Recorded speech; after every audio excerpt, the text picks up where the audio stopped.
Let me start with two people that really put this thing together.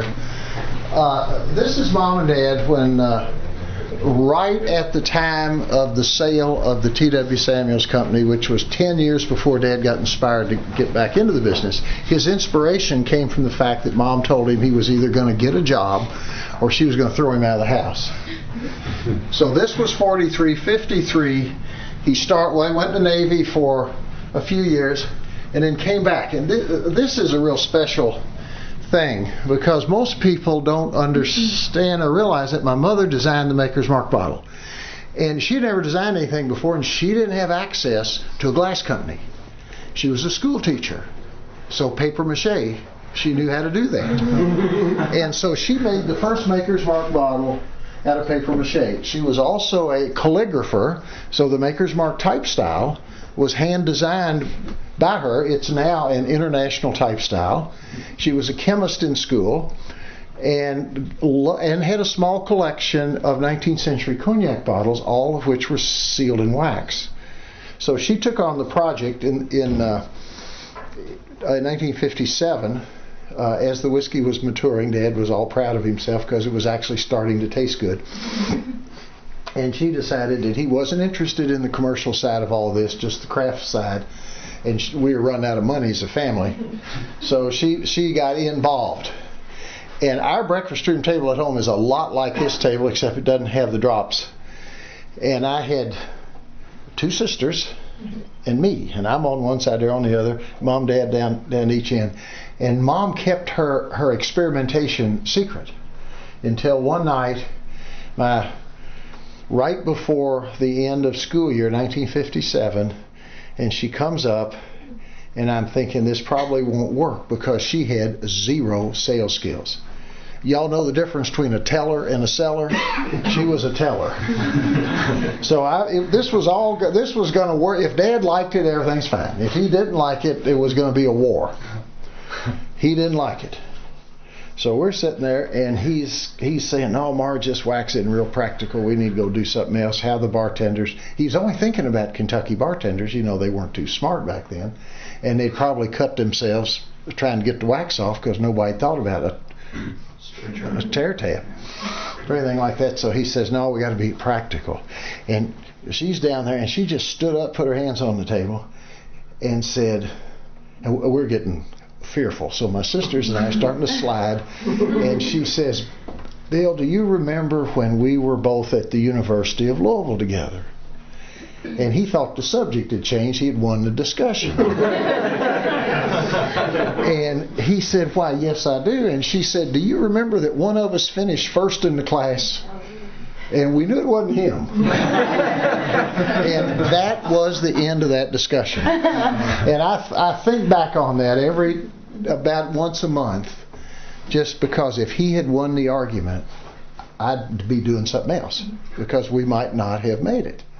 So it all started with this little paper mache bottle that she put together to start the process. A couple other things in here of some interest, at least interest to me.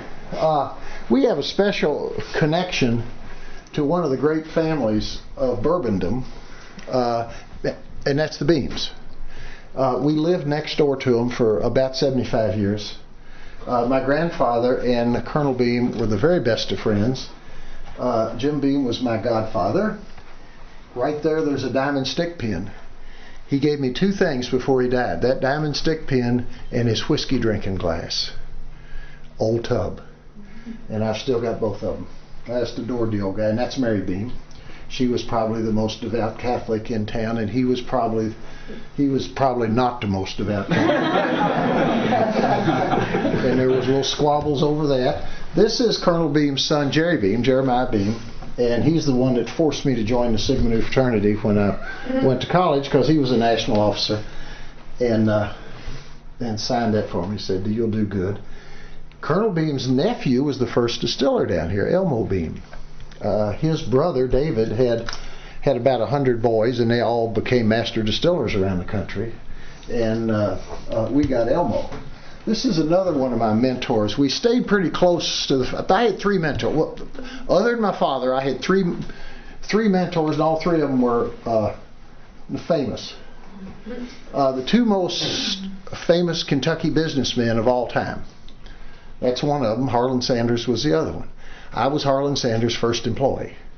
I actually drove him around Kentucky, and he'd stay at the house, drink whiskey with Dad. We'd get up the next morning, take his Cadillac out, and he would install pressure cookers, and I put the little menu clip. I just got my driver's license, and I was cheap. And this is the other one. This is Jack Daniels' great nephew. When I went to law school at Vanderbilt, Jack Daniels' office right directly across the street, and the Motlows, Lem Motlow. Well, this is Lem Motlow's son. And Hap was running the company, and Hap decided that I probably wasn't going to make a very good lawyer. So he took me under wing, and every Friday after classes, I spent the rest of Friday with him. And we go down to the distillery, we go to sales meetings. He tried to teach me how to operate his yacht.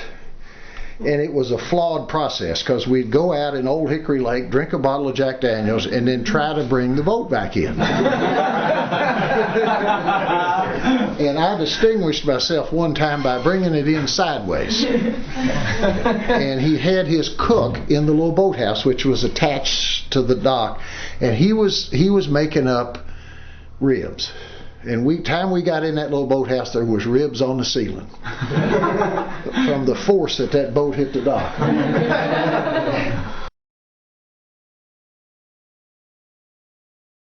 We only encourage responsible drinking by those who are of legal age to drink in their countries or regions. So be safe and be legal.